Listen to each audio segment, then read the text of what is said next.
Hello, ladies and gentlemen, to this new episode of our live stream in LinkedIn to the SAPI IP Business Talks.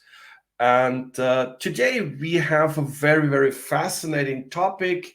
It comes that Tomas Geerkens is with us and Christine Wormsray-Scott. And Christine is our lecturer in our joint EPO SAPI program, and she lectures in part 7, IP as an asset in IP licensing. And this is exactly what we will talk about today. IP licensing in a very specific aspect. It is about licensing compliance. And when people hear that terms compliance and audits, they have the tendency to think that it's dry or abstract, especially not creative, especially not, it is not, nothing is created in terms of more revenues or business development or innovation.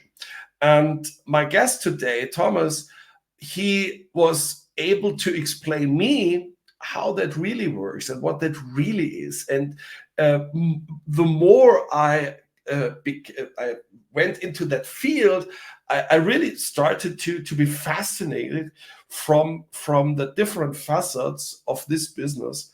And sometimes I'm asked, is there a new service out there in IP, and people have problems to see this different kind of services which emerge, which are created. And this here, what we're talking about today, this is a fascinating, great service which makes totally sense, but it is something which has to be explained.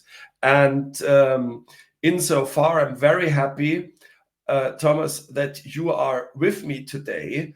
And first of all, thank you that you take the time, and please explain us a little bit about your background. How did you came into that field, and what you're doing? Yeah, sure. No, and thanks for having me as well, Alex, and thanks for everybody joining, obviously, and taking the time to listen in here. So my background is actually more in an engineering sense as well, and I kind of stumbled upon the world of licensing more, serendipitously, if you will, where I was looking for a profession that would let me kind of see multiple facets of the world and work with different cultures and different people. And I think anybody that's in the field of licensing that's listening right now will be able to attest to just the international character of licensing and what that entails. So, kind of opportunistically, I went out to look for a profession that would allow me to kind of basically see the world in a sense and also meet different people. So that's kind of how I came into it. You just wanted to travel. That's the short version. Yeah, you're right. I just wanted to get Yeah, out there. fascinating. And I think that is your reality, right? So you have to go to your clients, your customers, and you work with them, and we will talk about what it is. But at the end, you do that in person, with these companies. Right. Correct. Yeah. I mean, there's multiple ways to approach it, but there's a physical nature to it, but there's also a remote version of what we do as well. Okay. Yeah. So to the audience, this is a live show on LinkedIn, which means we can see your comments, your discussions, and your questions. So you are encouraged. Please tell us what you would like to know about Thomas and his work, and we welcome that. And then I will take that into the show, and will ask that Thomas. Before we start, Thomas, you have your own. This is very new. It is existing since this morning. Hmm. You have on the Dplex your own page, Oh, wow. and so this is for the audience also. So when somebody's interested in this topic, we have a very new page on the Dplex. So it's here. It's controlling license contracts and contract compliance, and all the different aspects are here described. And you can see, for example, here the key components of license controlling, and you get always contact also here via this page to Thomas.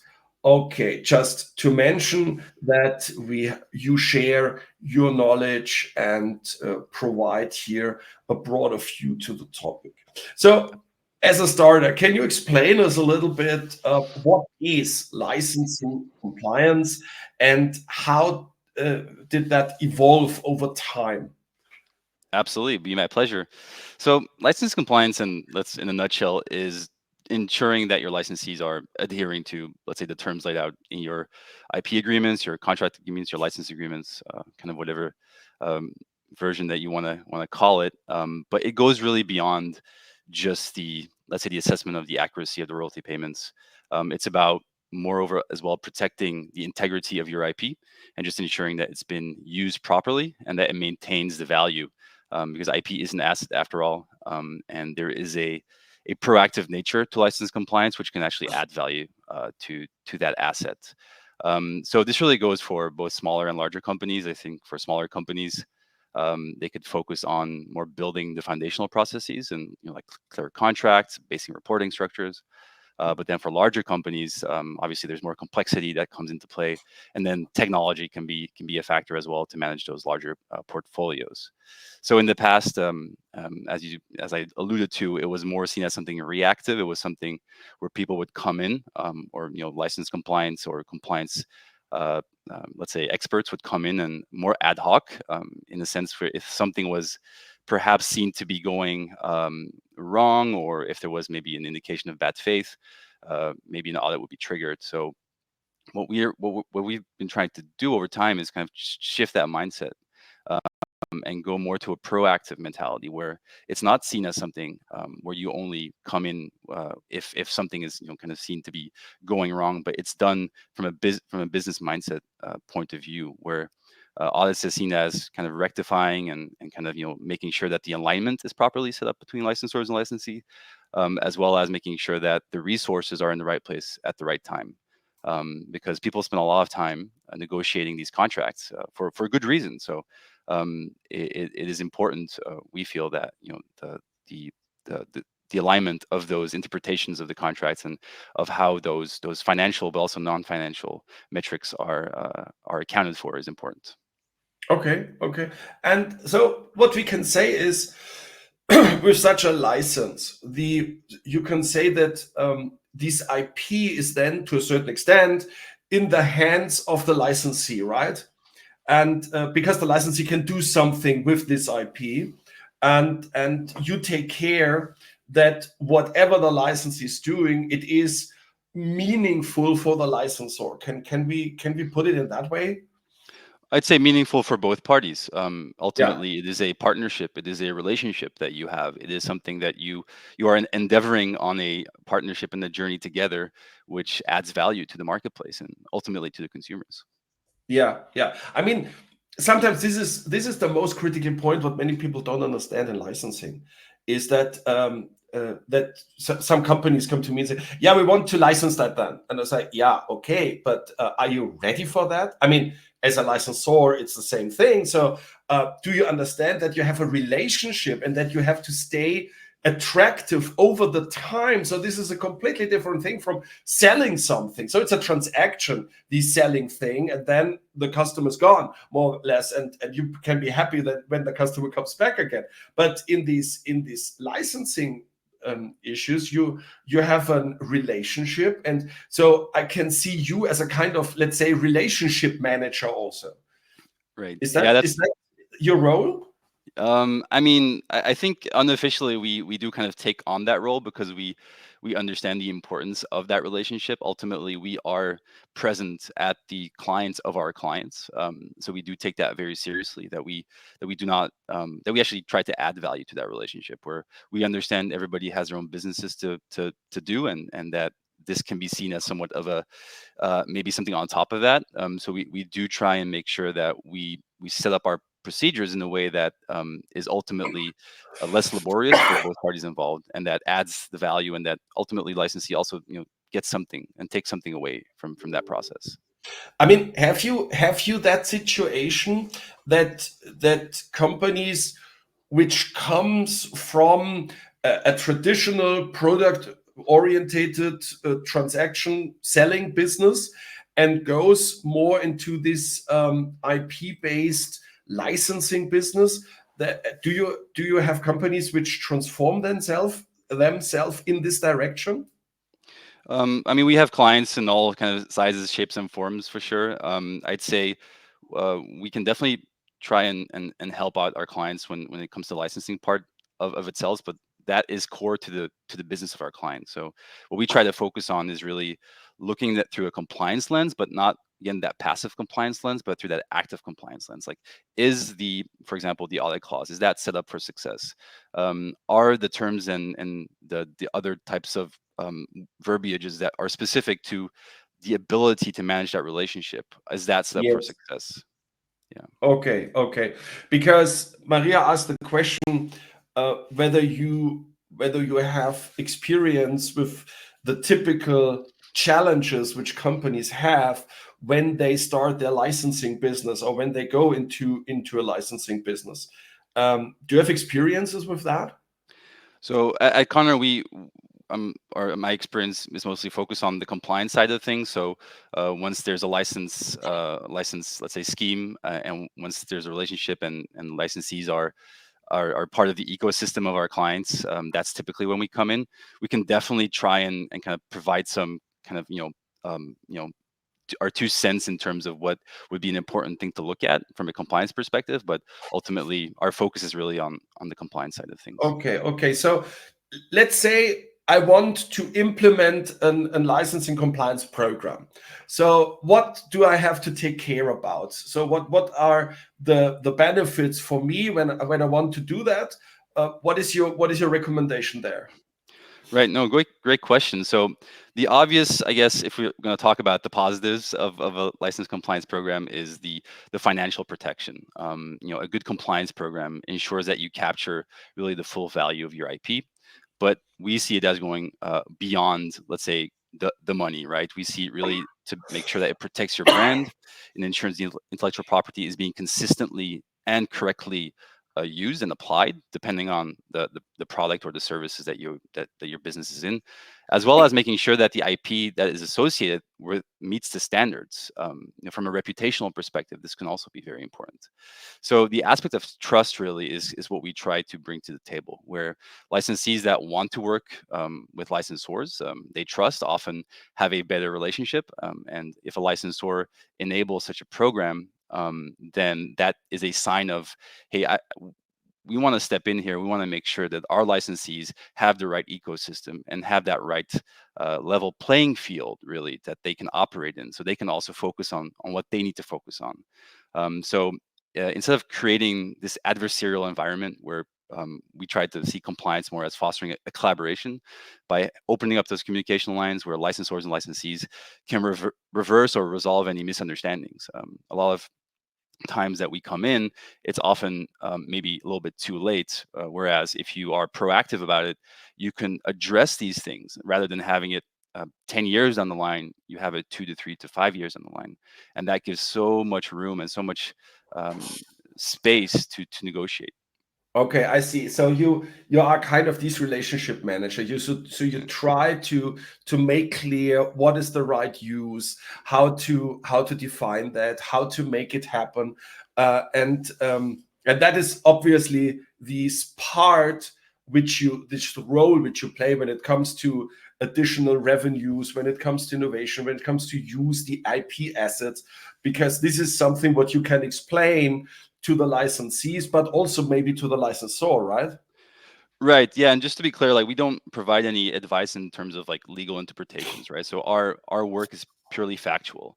We look at what does the contract say on the one side, and then what has, let's say, happened over the years that where the contract was established.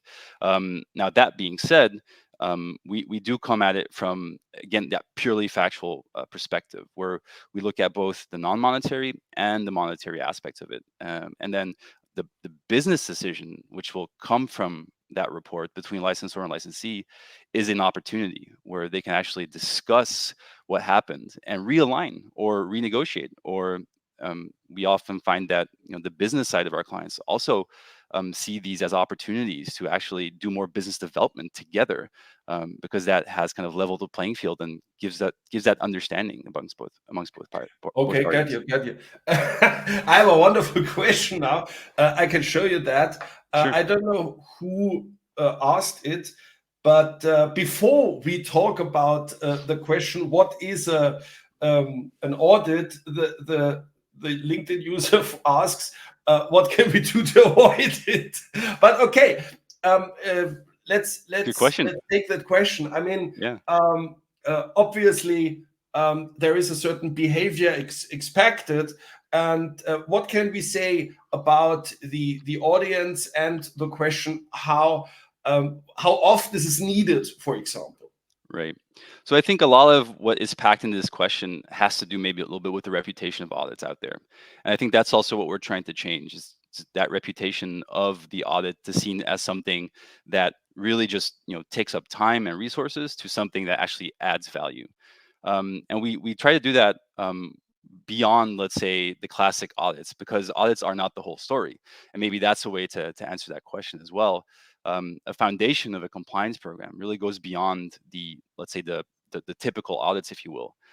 There's education, there's continuous monitoring, and there's also making sure that also non-compliance issues, or let's say non-monetary issues, are being resolved through a relationship dynamic.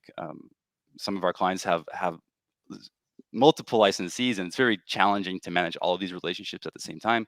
So there's technology out there that can be used to scale up that relationship building process, where you can avoid audits at the end of the day. So we've also invested into those kind of continuous monitoring programs, where you can have a different way of approaching the let's say the relationship scorecard, and that then will ultimately together define, hey, is it time for an audit here, yes or no? Or What is a um, go ahead. Thomas, sorry, what is a negotiation and relationship scorecard? Right. It's just a way to, and this can be very formal to informal, but it's just a way to kind of put down on paper the relationship and the aspects, and when have you last communicated with your licensees? Are there any kind of fluctuations within the reporting structures? So it is really just both an, like, say, qualitative and a quantitative analysis of the environment in which you have, and depending on the size of our clients, that will be different. It will have different priorities. Maybe Yeah. you need to focus more on, let's say, the building of a licensee relationship program, more so than going to audit out. And for other more mature programs, it may make sense to audit.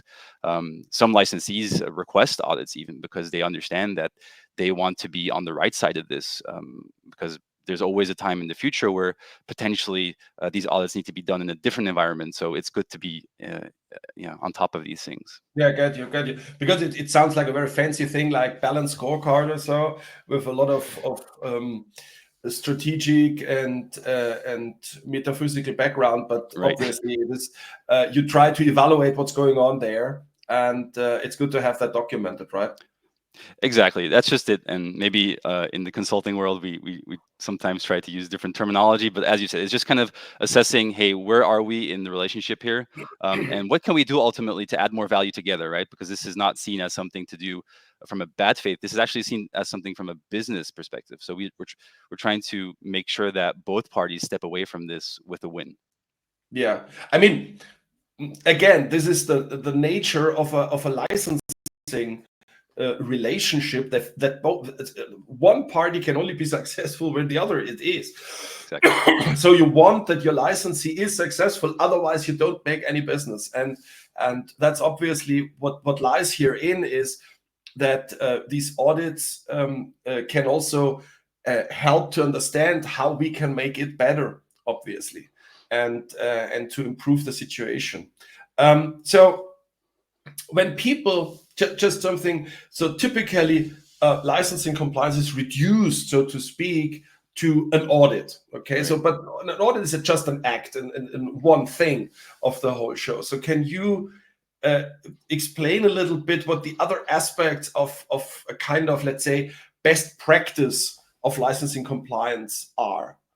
Absolutely. And I think I kind of touched a little bit on that before, but to go through that, so there's the educational part of it. So there's the licensee onboarding. Some Yes. clients like to do that themselves, but obviously third parties can also help with that licensee onboarding process because they're able to scope it specifically through that lens of those compliance issues, which you'd want to avoid moving forward because you want to avoid that audit potentially. So it's education of your licensees. There is the assessment of the agreements themselves, obviously, where if agreements themselves aren't clear, that leaves open a lot of ambiguity. So that can also reduce the likelihood of an audit and also just kind of set that foundation for a better trust environment. Mhm. We have ongoing monitoring as well, as I alluded to earlier, which let's not wait until a problem occurs and then investigate. The issue is, or the scope here is to be proactive about it so that you can actually reduce, let's say, again, not necessarily the audits in itself, but you can reduce the friction between licensor and licensee, and you can spend time doing on what you're actually wanting to be doing. So some people may worry that real-time monitoring creates an environment perhaps of mistrust, but the reality that we see is often the opposite. Transparency between both sides has always been able to add value, and having a third party that knows how to deal with confidential data often is that kind of sweet spot in the middle person as well, where we can both parties can rest assured that their data is safe and being used properly. So, and then lastly as well, maybe to finish up the question, is that the dispute resolution is also something that needs to be taken into consideration. So having a clear kind of structured approach to what happens when disputes do arise, just again levels the playing field, makes things clear, and allows for that relationship to really flourish. Okay, okay, got you. I have two very interesting questions. One is whether there is a difference. I would start with: is there a difference, first of all, for a compliance program when we talk about corporates, big companies, or compared to SMEs or startups or whatever? So does size matters here when we talk about compliance programs? Right. And absolutely, it does. I think the best thing to do if you are an organization, if you're a small, medium, or large, is to do kind of a review, a back of the envelope review. Look at your licensing environment. How many licensees do you have? How many revenue is with which licensee? How often do you hear from your licensees? Where you will have most likely relationship managers internally that also manage that relationship with licensee. How well do they know their licensees? Just kind of get that overall kind of broad strokes scoping of that environment, and then from there on out, you can decide what's the best next step here. For mature programs with clients of ours, it is about looking at how to maybe make the audits, and this may sound a little bit counterintuitive, but more frequent, so that every audit is less laborious, so that you actually have more kind of touch points with the licensees. Other smaller, for example, clients of ours, they will want to invest more into a scalable solution where they can actually have an outreach program, like a relationship type of, again, the scorecard, maybe to come back to that fancy terminology, where you can assess, hey, where are we on that let's say that journey, because ultimately the more data we have from our licensees, the more we can help them also become more successful in their space. Whereas the mid size may want a little bit of both. You may want to have a scalable solution, and you may want to do a little bit of auditing. It really depends on where you are, and obviously we can help roadmap that as well with anybody. Yeah, got you. So now a wonderful question for Maria. She asks about the point that when we see an evolvement of a relationship of a licensing relationship, so is there kind of warning signals, or do there are do you can you recommend to what licensors or also licensees take care about, so that we don't need any dispute resolution also. So that I mean that refers a little bit to the frequency also of the Right. audit, as you said. Are there other hints or signals? I mean, it will be very specific on the industry in which our clients operate, but I'd say we never assume any bad faith, right? So we like the way that we approach these audits is always we address everybody in good faith. We assume that mistakes have been done, because people ultimately make mistakes, and there's nothing wrong about that. We should be able to correct those errors down the line, and that's kind of how I see license compliance more broadly, is that error correction, because those relationships, because of their nature, they focus on what they need to focus on, and these things can get lost. So I just wanted to preface that with, red flags could be don't need to be, let's say, bad faith red flags. They can just Yeah, be, yeah. hey, maybe licensee isn't fully aware here. That's perfectly possible. I mean, um, the contracts can get quite complex. Maybe that person that used to manage the contracts and the royalty payments left the company and somebody else took over, and the handover went not so smoothly. Like there's a lot of these situations that go on where I just would by say good that that faith, is a very normal situation, right? So it is I mean, who reads contracts? So that's a starting point, yeah. So now, yeah, and then you say, yeah, okay, that's your job. But in a company, I mean, yeah, we have a license, we can do that, and right. and at the end, we have different generations of people, and quite often the one who is really at the end executing something is absolutely not aware about the specific details of a licensing contract. I mean, that would be the normal situation, I would assume, in your business. Yeah, it is, and again, it can go from all flavors, in terms of like how an error creeps in. I think the important part is if you have a process that drives the minimization of those errors, everybody wins. So, you know, um, the obvious red flags would be you haven't heard from your licensee in a while, and then, again, I mean a good faith red flag, right? They're busy doing their work, but maybe a check-in is necessary. Let's just get on the phone and. Having a scalable solution where you automate that process a little bit in outreach, that actually helps, and we find that licensees also appreciate that because they don't feel left alone.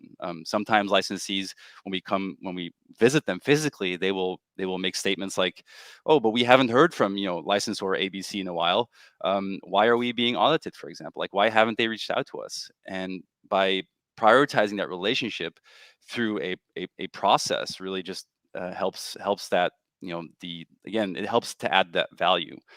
So maybe to answer a little bit more detail about the red flags, it can go anywhere from having not heard from licensee in a while. It could be something's going on here in the reporting structures is going up and down. Yeah. It could be true, right? It could all be very well the case, but still it's something to have a conversation about, right? And I think that's what we're trying to facilitate, really, is that conversation, between licensor and So that licensee. leads to another question here. I guess that I have the assumption that some of your colleagues are in because we have some very smart questions. Hey So, guys. no, wonderful. So, one LinkedIn user asked, how can companies effectively educate the licensees on their compliance requirements? I mean, obviously, this is this red flag thing, and these how can we reduce or adapt the frequency? And this is, I guess, a really good point that at the end, obviously, typically people don't do anything in bad favor. It is simply the practice. And as I said, the business goes on. Right. And yes, we have a license. So, and we do. So, what do you have some recommendations about that, about these education training, let's say, about the requirements? Absolutely, yeah. I mean, I think the licensee onboarding here, would be the best way to kind of prevent, right? Or why cure when you can prevent? So, having a third party come in, or yourselves, even if a licensor can do this themselves, that's absolutely fine, of course. It's just often that the third party like ours will kind of know how to have that conversation, and we'll kind of be able to maybe help the licensee in understanding the technicalities behind the different maybe rate structures or tier structures, or frequency, or maybe there's a portal that needs to be used in a certain way. And although that, technology now, and maybe we'll touch on AI later, has gotten to amazing places, a lot of businesses don't have that as a priority, and they still operate with Excel based structures, which is there's nothing wrong with that. It's just that these things do allow for error, and these things do allow for maybe a misunderstanding throughout the organization. um, so yeah, and maybe to add as a last point there, what you alluded to before, Alex, is that when you have these negotiations being made on top levels, um, let's not forget why they were done in the first place, right? They were done with a business mindset. They're not done to kind of annoy each other. They are done because there's a mutual beneficial reality to that partnership. So I think what happens then, as it goes down the let's say the organization, and people start going into their everyday lives and their everyday jobs, sometimes the contractual realities and how they were negotiated and why they were negotiated that way don't always trickle down to the other That is layers. that leads me to a question which I skipped, but I think now it fits perfectly in what you explain. One of the LinkedIn users says that sometimes these kind of audits are seen as, so to speak, disruptive to the business, and anyhow disturb the ongoing business, Right. or at least the business processes. So and maybe even to the relationship between licensee and license. So what would you say? How can that be mitigated? So anyhow, handled. Right. I think having a third party that understands, first of all, the relationship mindset there, and having a process in place that is fit for purpose. We do not want to audit just for the sake of auditing. We do not have, let's say, this. I mean, we kind of have some checklists, obviously, but we do kind of try to make sure that we understand the realities of the licensees and their businesses, and we try to work with them. We plan with them. We make sure that when they're busy moments, that we try to get in when it's a little bit less busy. We try to make sure that our data requests are tailored to the specific kind of key areas of the agreements, that we don't ask for things that are somewhat irrelevant out there, so that I like to call it the 80-20 principle, right? Where you try to make it fit for purpose. So we don't have that cookie cutter approach. So we really try to tailor it. So I think that's one aspect there, or a couple of Yeah, aspects to mention. absolutely, Yeah. absolutely. So you make it minimal invasive. We do, and we also try to add value to licensee. So, Yeah, and absolutely. and this may come as a surprise to some people listening in, but we have had licensees thank us No, for auditing them afterwards.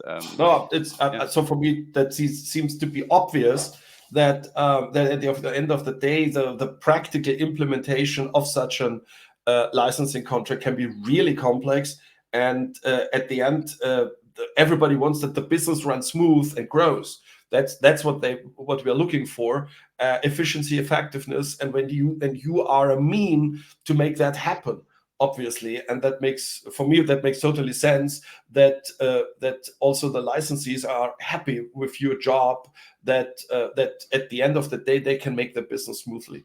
right. What triggers me is the question of metrics. So when what kind of metrics can a licensor use to evaluate existing compliance efforts? What would you say? Right. So, I mean, the obvious one is obviously the financial recovery, right, as a metric. And we are an independent third party, so we will issue reports that, let's say, go either way, right? So, if a licensee is due more contractually, if they have paid too much, which happens as well, then our obviously, again, independent, our report will show that. So, even from that perspective, I feel like licensors would want their licensees as well not to overpay, because again, we take those contracts seriously with the spirit in which they've been negotiated. So that's the first part there. But compliance is really, in our sense, more than just the money. It's about looking at the frequency as well of the nature of the audit findings. So if you do a couple of different, and you can do it from full audits to light audits to desktop reviews to continuous monitoring programs with technology, for example. If the same, let's say, inconsistencies come out, that's a conversation you need to have, and this can go from a brand, kind of perspective. It doesn't need to be a financial one necessarily, but it can go from any type of non-monetary finding. So that's something that just opens up communication. Another key metric is, like we said before, the disputes. Like how are disputes resolved? Is it taking too long? Maybe we need to rethink our approach here in terms of how we resolve those disputes. And then the process, right? Is the process too complicated? That's a metric as well that we need to take into consideration. Are you relying too much on manual reviews? Maybe there's a faster way to go about ensuring that this relationship is adding the value that you'd like it to, and that's why tracking is so important. A final, well, not a final one, but another one is the licensee feedback. So these moments are almost sometimes cathartic, or therapeutic for licensees, where they finally get to tell into a report kind of how they feel about things, factually, and this often opens up more conversations. And confusion with clauses, right? This is something that we see all the time, is where licensees just don't know how to necessarily. Again, we don't make the legal interpretation, but we do have a rough understanding of industry, how things usually go. So we can definitely try and kind of provide those different scenarios, and licensees sometimes are very confused. They don't understand sometimes why certain things are the way they are, or how they should be in a calculation or kind of equation sense, how that translates to what ultimately is the royalty reports or the license reports. So these things just get very streamlined after these processes. So being proactive about addressing those as well is one of the metrics, I'd say. So that leads me to another very interesting question. I don't have to do anything. I just pick up the questions from your colleagues, I guess. Amazing. But that's really interesting. Is so, are there typical financial discrepancies which are so found most often, for example, and what can we learn out of that? I mean, this is very specific to the contracts in the industry, and how the calculation metrics are for a royalty or a license. So to go into that would would be a very big session in itself. But Okay. I'd say the typical ones where we see kind of things come back is when there's a misunderstanding, perhaps on the SKU level. Like, is a certain SKU, does that fall under the contract? Yes or no? And some of our clients have approval processes where licensees need to first get that approved by their licensors. However, they also have their businesses to run, so sometimes it's kind of it's in the business sense, it's allowed that licensees kind of make their own assessment, because licensors have a lot of work to do and they can't always get back to the licensees on time.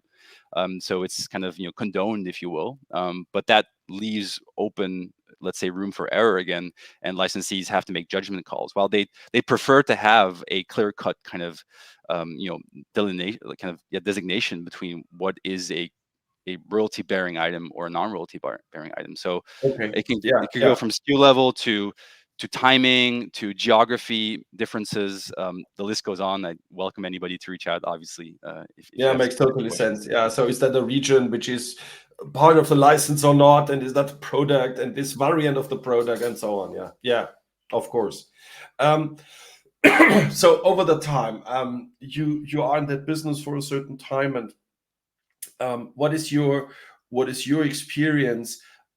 Is this topic of licensing compliance, has that evolved? I would say according to the knowledge economy, to the fact that we see whole ecosystems which run on intangibles and on licensing. Is that an effect that also comes to licensing compliance, which you notice? I mean, absolutely right. I think, and part of, I guess, why we're having this conversation as well, and your field of IP, Alex, you'll notice that this knowledge economy is just literally unlimited in its ability to grow. So I feel the more that IP is being monetized and added value to consumers and businesses alike, the we will always have these contractual relationships between these parties, and they will always be tailored to the relationship. They will be bespoke. They will be specific, especially in bigger B2B environments, obviously, where these things are often negotiated in a way tailored to each individual needs of the business to add most value, right, down the line. So we see our, I like to sometimes say, like, we are error correcting contracts out there, in a sense, because people are humans, and humans can interpret things in different ways, and we all have our own lives to run and businesses to lead, and a good kind of housekeeping never hurts somebody, and we're trying to make that into, let's say, an exercise where people benefit from it, rather than having that as an ad hoc type of adversarial engagement.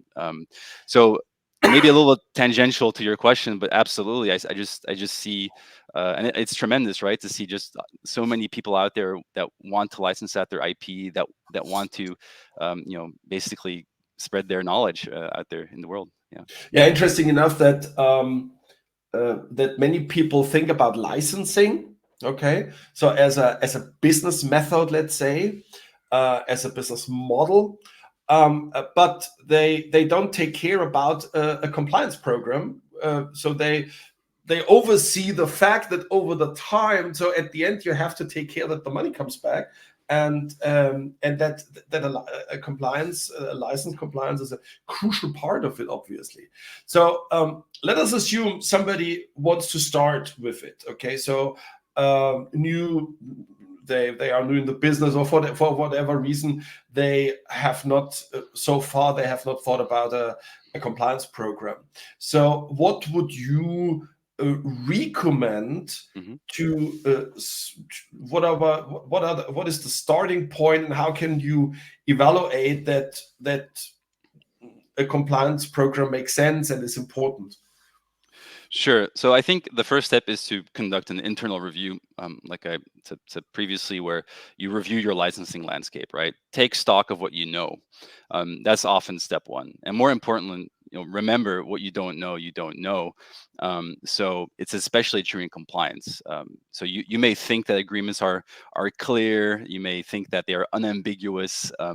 But a lot of these things come out during our compliance efforts, where we see they were not to begin with. And licensors and licensees alike are often very surprised that this thing had been able to go on for so long without anyone really taking notice.